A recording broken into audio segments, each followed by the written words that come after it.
All right. Welcome to the Ravi Padaki Nexus podcast. In this episode, we are joined by a true pioneer in building high impact technology organizations across the globe, Rohit Kaila. Rohit, welcome to the podcast. So, just a little bit more about you, Rohit. Rohit is currently the head of technology and site leader for Wayfair India's Technology Development Center, which he launched from the ground up and now to 700 engineers. Before Wayfair, Rohit served as the vice president of engineering at Walmart Global Tech India. He has also held senior leadership roles at Intuit, Yahoo, Motorola, and even started his career at Bell Labs. So Rohit is known for his innovation mindset, his ability to blend technology vision with organizational leadership, and his knack for creating high-performance teams that deliver first-in-class products. So Rohit, it's an honor to have you. Pleasure. Thank you. So Rohit, I would like to start off with my first question to you. How do you perceive yourself as a leader? See, my perspective and a little bit growing up in some of this role was that leadership is about enablement. It's about the ability for you to make sure that you have a really great team that is able to perform at top of its ability. It's less about control and more about enablement. And that's kind of how I see leadership. Some of the best leaders are both innovators themselves, but also great enablers for them to be able to build absolutely a greatest team that is able to fire on all cylinders. Very early in my career, somebody had made this remark, which always stuck with me. At some point, you will not get paid for what you do. You get paid for what you get done, right? And that, I think, is leadership is about what you can get done in some sense. Oh, great, fantastic. I love that statement. Wait for what you get done. Brilliant. So Rohit, can you take us through some of the pivotal moments in your career and especially in your leadership journey? Yeah, I mean, it's been so actually amongst all these larger companies that I worked for, I actually did 2 startups, and my first, the first company, probably one of the trial by fire company, was a startup that I opened with my professor right out of university in the US, and I think that was also a very interesting moment for me to sort of you know pivot and learn certain things, because we were very early in the career, as 2 years experience, and we were actually trying to open a center in Noida at that point of time, because I always wanted to be in India. So my professor said, go ahead and do that, right? And it was very unstructured, very early times in India. From a didn't even have words like GCCs at that point of time, couldn't find people who could even program in C in those days. So setting something up there was extremely interesting in terms of what we ended up doing. And then after that, I went to an exact opposite of it, which was Bell Labs, probably, the best research company in the world at that point of time. And I think getting to work in that environment had a very sobering effect, if you will, from a startup where you are doing everything yourself to a place where you come to an institution that is absolutely amazing from what you do. And that's sort of, we tried to set up an applied research group for that company in India. I again came back here for some time. So went through some of that. I think the next major pivot was when I joined Yahoo. Did a startup before that, but then I did Yahoo, and that was like coming of age in many ways, because Yahoo was like this place with the best talent in the world in some sense, and probably one of the worst business sense those days.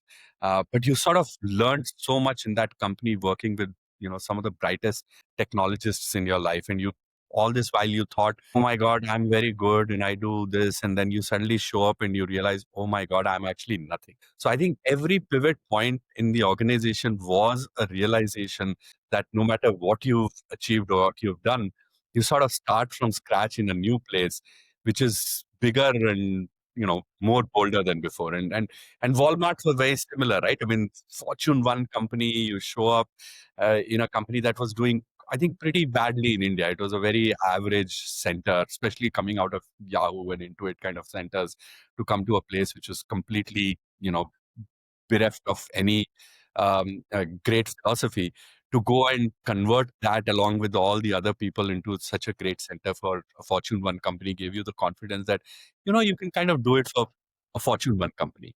So I think those, and then of course, Wayfair starting everything from scratch is great. So I think everything has been about challenging yourself doing something that you haven't done before in domains you haven't worked in before.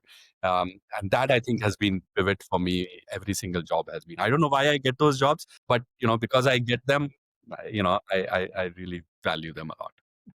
A little under 3 years ago, Wayfair did not set up an India Technology Development Center for a large part of its existence as a company. And when we had our current CTO, she was like, which company of its scale doesn't have a technology center in one of the hottest technology markets in the world, their talent market in the world, which is Bengaluru.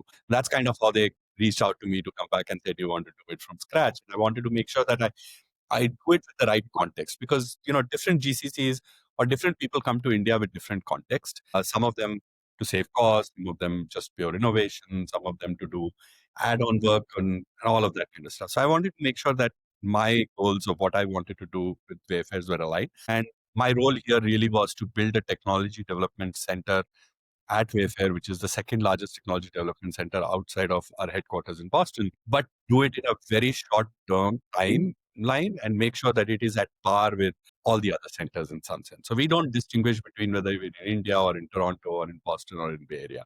The idea really was to do that. And that's kind of how I came in to set up the center. So my role is really to build the center out, and in the shortest possible time, build a really strong team that almost is a third of our entire technology organization firing on all cylinders. That's in short the definition. You can call and give it any title, but that's really my role. I read some really great news about Wayfair. I think this is like the stuff of legends. I quote here, Wayfair has achieved in 2 years what most GCCs take 4 to 5 years to reach. Could you share a little bit more about this? And also, if I can request you to kind of also share any advice you would have for other GCCs who are looking to grow. Yeah, I think, the most important advice I always is that we should know what we are trying to do, right? And be very honest about it, right? So I think Wayfair is an extremely honest company from what it wants to do.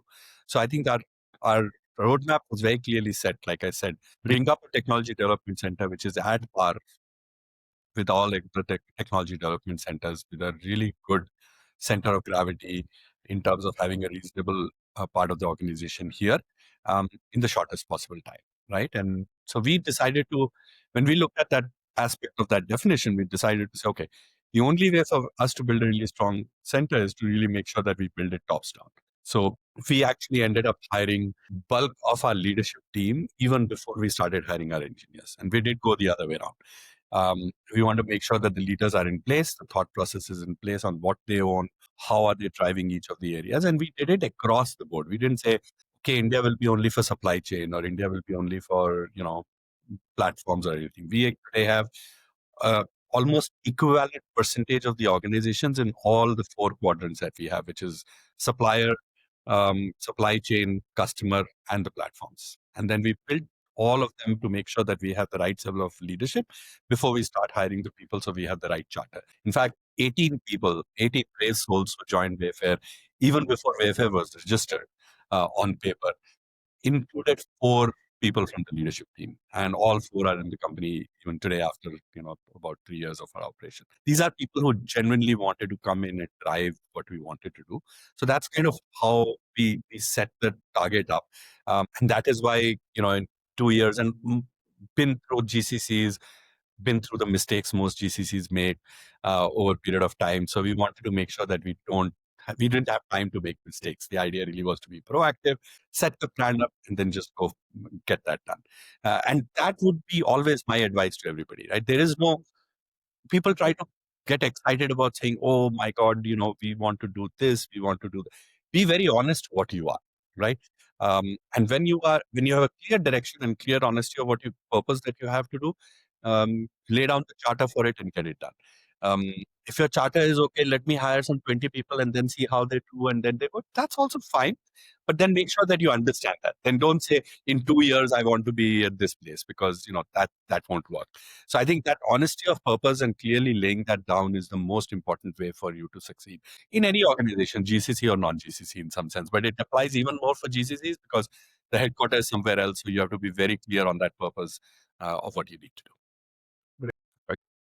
Yeah, I think, the biggest opportunity, there are 2 or 3 quadrants of opportunity that are very important. Number one, specifically for Wayfair. Wayfair had never operated in a technology market which was different than where they have always had. Like every technology sector Wayfair had was in a location where they also had business. This was the first time they were setting up a center in a far off place where we have no business interest in India. So I think there was a lot of internal challenge to make sure that people understand what we are trying to do and why we are trying to do that, and why talent is a very critical element and it doesn't have to be connected to the market we operate in. I think that was the internal challenge in terms of what it is. Externally, no brand name, right? Now, if you look at our, people we hire, we kind of compete with almost all established brand name companies. We are in retail space. Retail is pretty big in India. On the technology space, we do a lot of work where, we overlap with Googles and Microsofts of the world.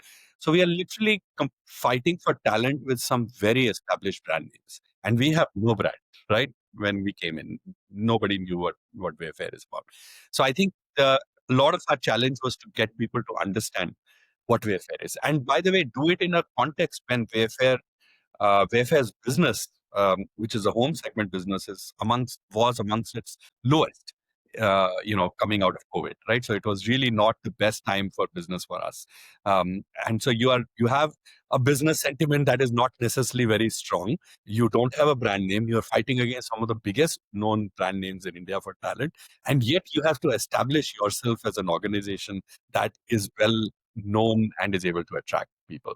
That I think was there, and proof is in the pudding. Like 30 to 40% of our people today who join Wayfair are through recommendations. They are reference checks. So people who know people who work here and say, "Oh my God, I really want to work for that company." So we did a reasonable job in terms of building that brand for ourselves over a period of time in the context of in which we wanted to build the brand and get ourselves. I think that was a big challenge that we had to overcome. And of course, the market sentiments from a business perspective, Gen AI coming in, it has been one of the most tumultuous times from technology as well as business perspective. So you deal with all of that as well while rest of it is happening is just exciting, I would say. Absolutely. Yeah. So this is your which number of GCCs? Third, fourth, maybe? Yeah. I mean, yeah, when I moved back from the US, I was with Motorola and then Yahoo, Intuit, Walmart, and now here. Yeah. So, Fifth. been with multiple. If you know, I had my first startup when I actually set up a center in India back in mid 90s. That was a completely different time and world. Yeah, true. Absolutely. You're definitely a pioneer there. Maybe the sixth one. That's amazing. So just curious, how has leadership at GCCs evolved over the past decades, maybe? Yeah, I think a lot of things have changed in GCC, and it has been in um, in context of what has happened from a talent market in India. If I go back to the mid 90s kind of a scenario, right? There were just not enough even coders available in India, right? For you to be able to do high tech work, forget product, forget about business context, nothing existed, right? So the leadership evolved from that perspective to go back and say, how can we do bare minimum stuff to get past, right? And then when I came here with Bell Labs, the whole idea was, can we get young students from universities and do some applied research work here, right? Today, when you see we have the best talent, whether it's product, whether it's engineering, whether it's design, whether it's business context, right? And domain context in India now. So the evolution of talent has forced the evolution of leadership, right? Of course, there is always a circle where one has influenced the other. But I think that has been the critical aspect of it, because the talent pool is so amazing now that if you really need to hire good talent, you have to have leadership that is operating at that level, because that talent is not going to go work for, some random leadership in some sense. So a lot of people come back and say, "Oh, did we build that?" I think it has been a sort of a very good flywheel effect where you had great leadership that helped build great talent, but you had great talent that actually pushed great leadership to evolve, right?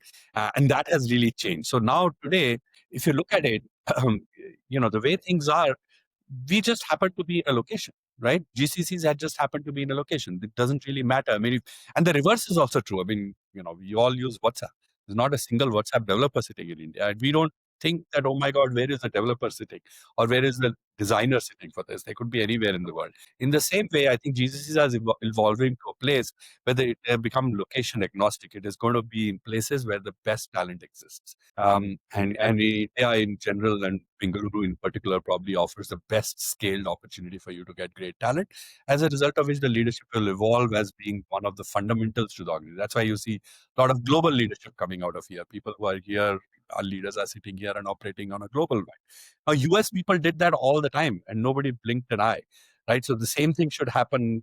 Is happening in the reverse as well. And eventually our leadership is going to be spread across the world in terms of what we end up doing and building that out. And GCCs will follow that model. Brilliant, brilliant, fantastic. So now moving on to the next one about AI. Maybe we can talk about leadership in Gen AI. How has Wayfair adopted Gen AI? So, I mean, Wayfair, if you look at it, AI has been around for the longest time. And because we are a retail company, and online, heavily online. We've been using AI for since the start of our company, right? In various form and fashion in terms of what we are doing. And we've been using it all across the organization. Now, what has happened in the last few years is the generative context has really come in and the capability has increased by orders of magnitude, which has now enabled very interesting new use cases for us, right? If I look at the most forward looking, I'll probably start at the most forward looking and then come down. I could go the other way around as well, but let's start at the most forward looking. We are one of the folks where one of the companies where online move has been resisted in the home segment because it's a very touchy feely kind of an segment that we operate in. um, Generative AI is making a huge difference in terms of how people are able to shop now for home. So in our scenario now, not just us, other people are doing this as well. You can take pictures of your home and say, furnish it with mid-century modern or traditional Indian furniture, and we can actually generate those homes for you. So if you go to our app, there is a Discover tab. You can go there and you can see the aspect of what a home can look like, and then go back and say, you know what, I really want to shop for this particular sofa or this particular lighting or something like that. So we're using generative AI heavily to change the context of how people are actually going to start operating with things that we are doing. So it's changing that. It's changing a lot of work that we are doing on the customer experience part itself, right? In terms of our personalization and everything that we do in that area. A lot of our support is now getting significantly better. We've traditionally been a very customer centric company. Customers have always loved our customer service. Now we can provide them much better agentic models for us to be able to do that. That's really helping us a lot in terms of bringing some of those things together which are difficult to do. Then you go back to our engineers, right? So, code writing, product design, everything has changed. So we enable every single engineer in the company, and actually every single employee pretty much in the company who's in tech and business and associated spaces and operations and spaces where they can use Gen AI license to do what they want to do, right? So we check how many developers are actually using at what level they are using, because that's changing everything in terms of how people are going to do work. So you want to make sure that every single person is enabled. We work very closely with Google and Gemini and a lot of the stuff that they do. We hold hackathons jointly with them. We've done that. So we want to make sure that our average, every single person from an engineering perspective and non-engineering knows how to do that. We, in fact, sometimes put up leaderboards to say how many people have used how much of generative AI. So we are trying to change everybody's everyday habits on the work that they are doing and become more and more efficient on it. And then, of course, a lot of our adjacent functions, whether it is HR, whether it is finance, whether it is other areas, are also picking up generative AI to become more efficient in terms of what we want to do. So I think if you look at it, customer service, great ability for us to be able to get all our suppliers and customers happy with what we are trying to do, right? Great new experiences that didn't exist before, and heavily efficient workplace, right? Those are really the contours within which we operate. Uh, Interesting. That's amazing.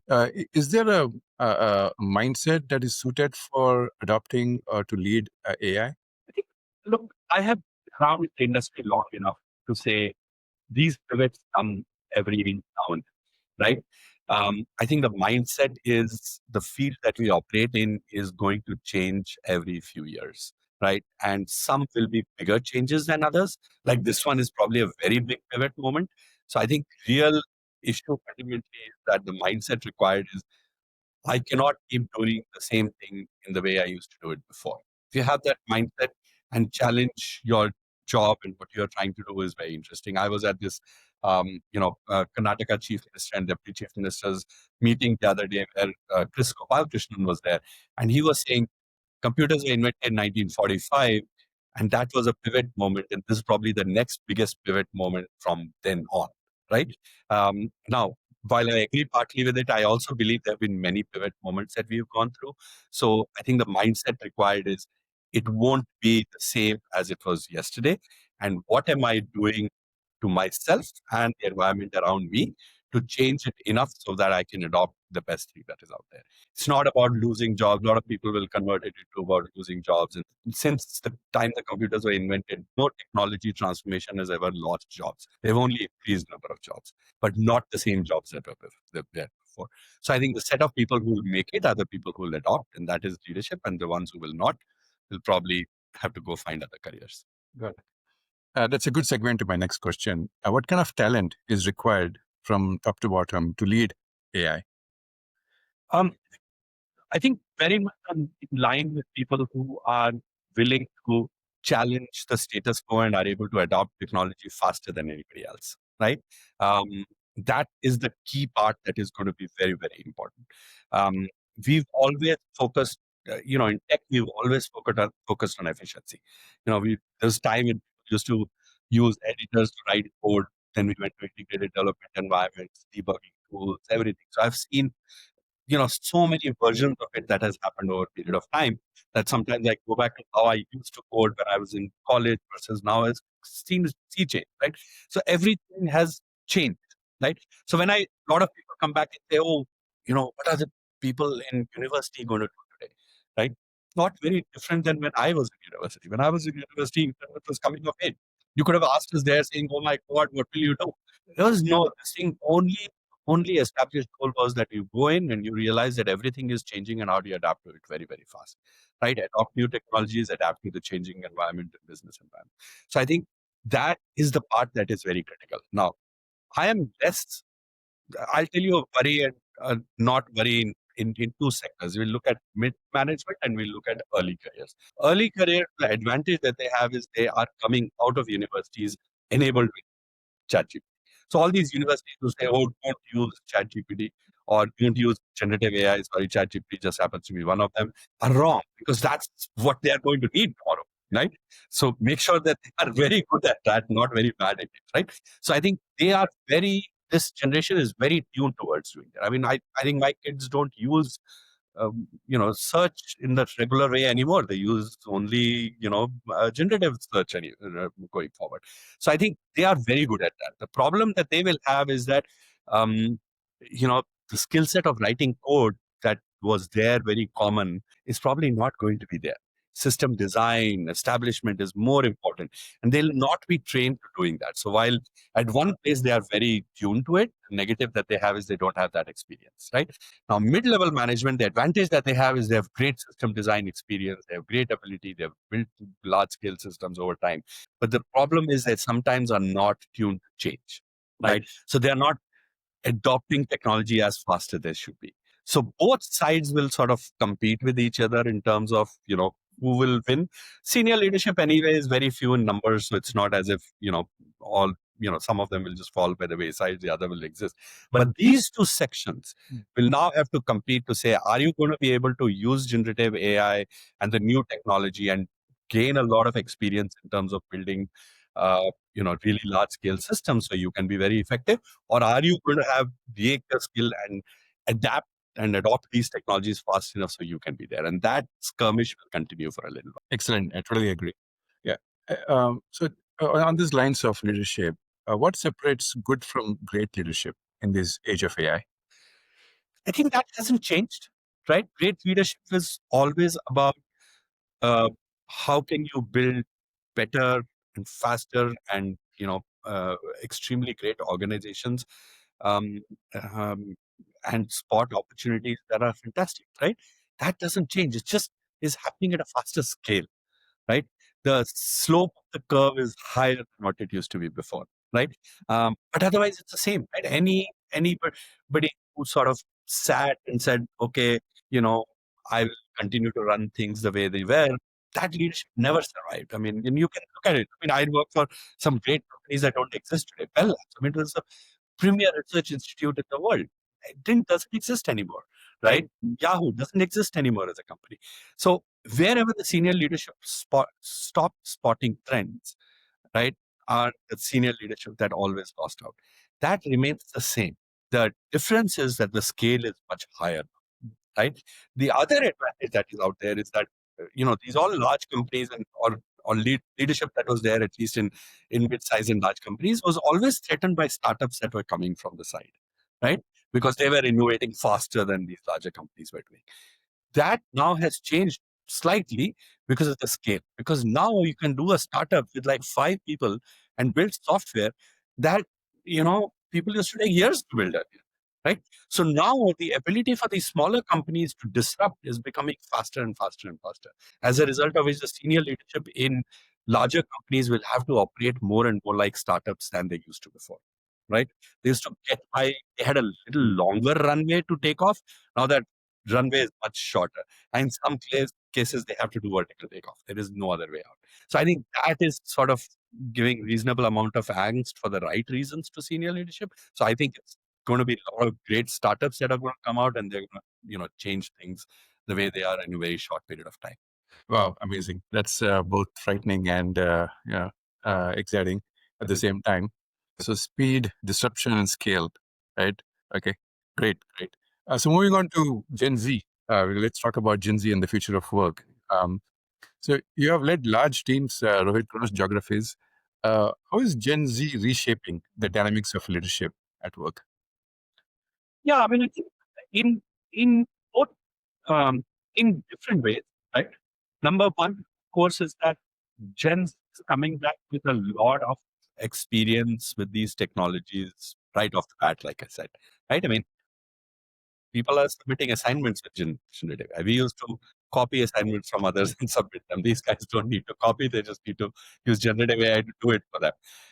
They are in a world which is where the number of tools available to them is significantly larger. Right? They have, now professors have a difficult task because they are working with these people who probably know more than them many times because they have tools available.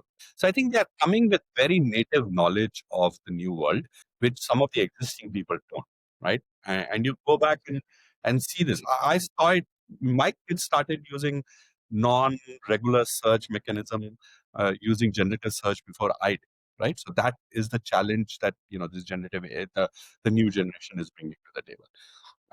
Where I think the new generation needs to understand in terms of where it is that um, the the amount of time it requires for you to be able to mature, understand, you build both the soft and hard skills for you to be able to do a really great work is still very important. I do believe that some of the younger Gen Z probably needs more effort in terms of building the soft skills. Now, on the hard skill part, it's much easier for them to be able to use generative AI. You can write code faster. You can do this. You can do that. You can do, document writing. Everything you can do faster. But remember, 50% of what you are is your softer skills, right? I always tell this to new joiners in my team to go back and say, at my level, I only interview very senior people, right? Now, when I interview them, almost all of them tick mark correct on the technology skills and leadership skills, uh, or or hard skills. The place where the differential is, they don't tick mark on the soft skills, and I don't end up hiring them. Right. So remember that soft skill part is just a very important ingredient of everything that you end up doing. Right. And there is that, Gen Z is probably not thinking as seriously about that part of it just because hard skills are easier to develop at this stage. And I feel that's an area that they will need to go do a much better job in, right? And that I think Gen Z will suffer for a little bit in terms of figuring out how some of that stuff happens. And the earlier challenge that I said, are they going to learn large scale system building faster than then they are going to learn, the parts of generative AI, and that is, I think, going to be very interesting for them. So I think that's where the Gen Z is. I think the softer skills are going to be very critical element for their success. Where I do feel that maybe some places the hunger is a little less, uh, because they feel it's much easier, or they don't give it enough importance. What are some of the examples for soft skills? I think uh, key aspect is working in teamwork. Teamwork becomes a very, very critical element, right? I think that is something that is hard to learn, um, is requires time and effort in terms of building. I think that area needs a lot of work. And I'm not saying it's just for this generation. We had the same issue when we were growing up, right? We were just more conformant with the system, so it was, little easier for you to say, okay, this is how things are. So we accepted some of the things, which was the negative, because we could do path breaking stuff sometimes. But these guys are more about, let's challenge the system, but at the same time they don't understand that, the teamwork and some of those things become very important in terms of what you want. I also do feel, I think there is a big, there's this big discussion, which came up when Mr. Nayan Murthy came back with the 70-hour work week theory. I am firmly of the perspective that hard work and putting in a lot of effort, and I don't put it in terms of number of hours, but I put in the hard work is extremely important. That trying to live in the fallacy to go back and say, oh, I can have it all, that that I can you know party every day and also work every day, is going to work. I think we while it is important to have a balanced life, I think it is important in the initial part of your career for you to have a much stronger focus on building and doing the hard work, because there are many people you're competing with. It's a difficult world. Everybody else is doing a great job. So I think focusing on those aspects of making sure you work really, really hard with the right set of principles, you do that. The 10,000-hour rule is not going to go away, right? You need that much for you to be able to become an expert in what you're trying to do. That's the physics of it, right? Sometimes people believe because I have tools easily available, I can bypass that. I don't think that is true. And little bit in India, it is even more true. At the end of the day, remember, we're one of the fastest growing economy, but we are also very low GDP economy, right? So we have a lot of really great people, very smart people in this country. You'll have to compete with them. And one of the aspects of competition is how much hard work that you put in. True, true. I agree. Rohit, you spoke about senior leaders and the need for, as you said, very aptly, a vertical takeoff, right? What advice would you have for such senior leaders to stay relevant in these times of rapid change? I think for senior leadership team, like others, right? I think they the ability for them to be able to spot the opportunity space, map it, and transform is very important. The world of transformation, right? Whether it's economics, whether it is social, whether it is political, whether it is business, whether it is operations, everything is transforming, right? Leadership, to figure out what does it require for you to transform that space, is very, very important, right? Um, I I remember when we were at Bell Labs, and I used to work for this one of the most amazing persons who eventually is a serial entrepreneur, and learned so much from him. We were building some stuff in Bell Labs which was very path breaking than what Bell Labs used to do at that point of time in switching space. And one of the senior leaders came to him and said, why are you building this? Because you are disrupting what we are doing, right? Our cash cow or something like that. And he said, it's better that we internally disrupt than somebody from external side comes and disrupts. And the famous last words, because Bell Labs was disrupted from outside eventually, because it was not willing to disrupt itself on its own. So I think that is the key part of senior leadership. How are you willing to disrupt what you are trying to do?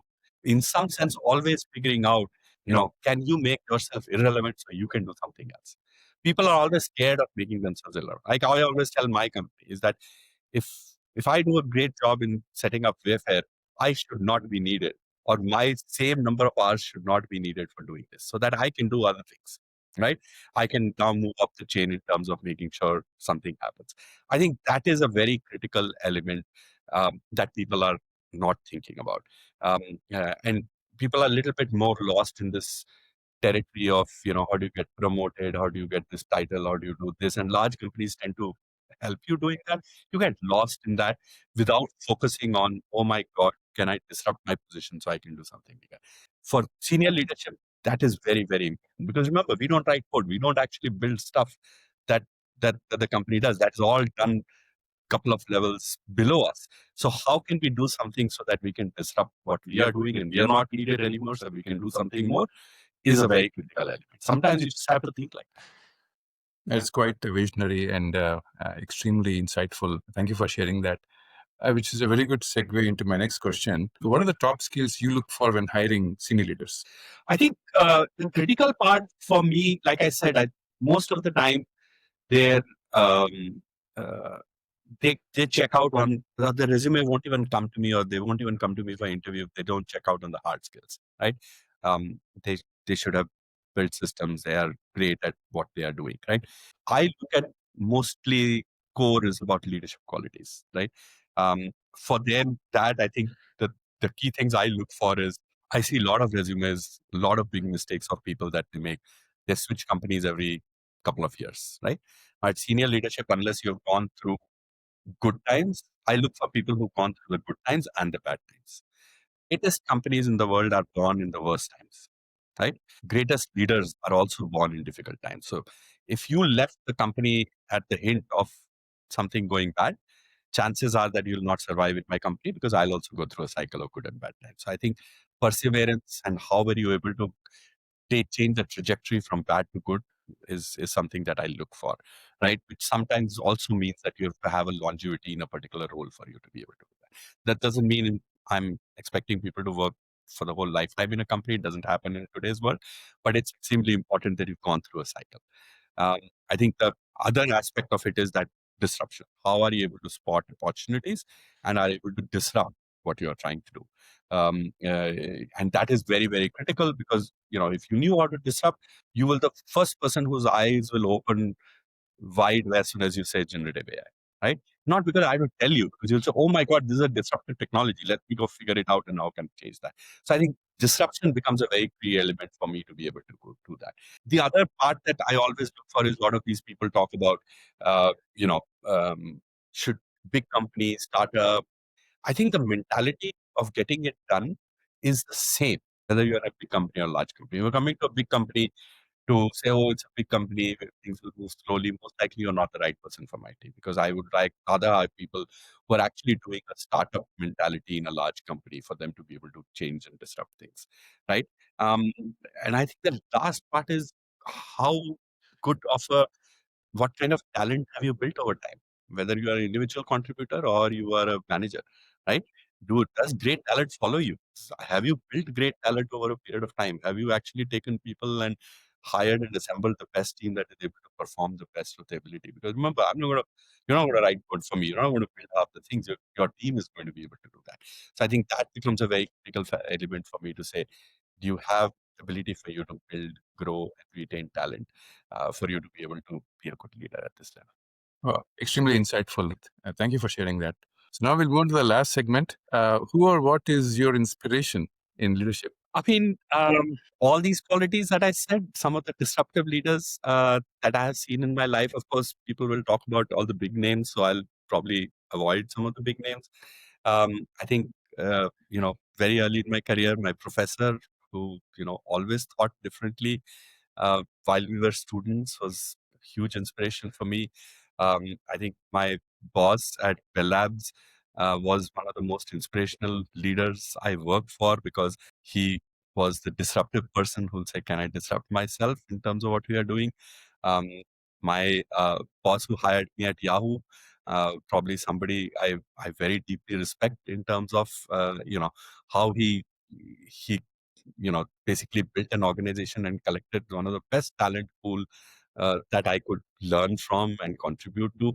Um, Again, at Walmart, it was a great disruption for us when we went there, because it was not a very well run company, and we took that from a not a very well run center to one of the really greatest centers in Bengaluru area or India in general. I think that disruption folks, are sent ahead and people working around me were great inspiration. And, I've probably one of my longest serving um, managers, my current CTO.